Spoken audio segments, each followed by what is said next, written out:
Welcome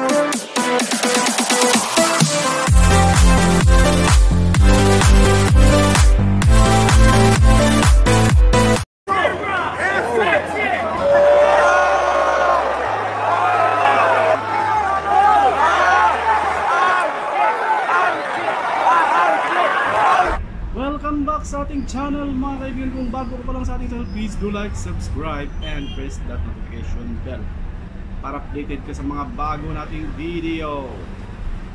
Well mga kaibigan, anak ng mga legendary boxer Roberto Duran at anak ng the bad boy of the Jangas mga kaibigan, Rolando Navarrete, ang kanilang mga junior mga kaibigan, nagtapat at naglaban sa Los Angeles via bare knuckle boxing mga kaibigan.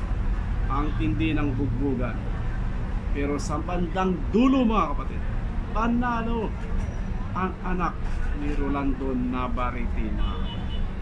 Ang pangalan to ay si Rolando D mga kapatid. Well, knockout ang inabot ng anak ni Roberto Duran mga kaibigan.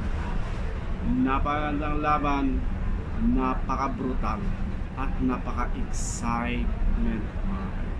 Well, panoorin natin ang highlights ng kanilang bakbakan. Pag-ingat natin!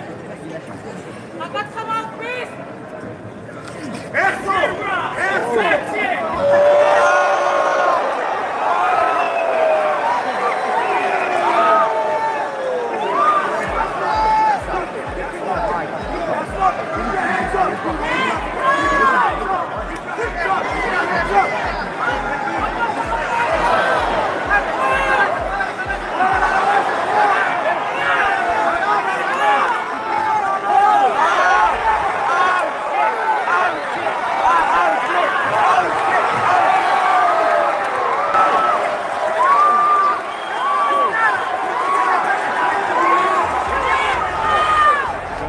Mga kaibigan, nasaksihan ninyo paano nagbugbugan bare knuckle ang anak ng mga legendary boxers Roberto Duran at saka Rolando Navarrete.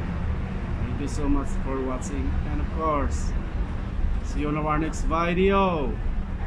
Bye bye.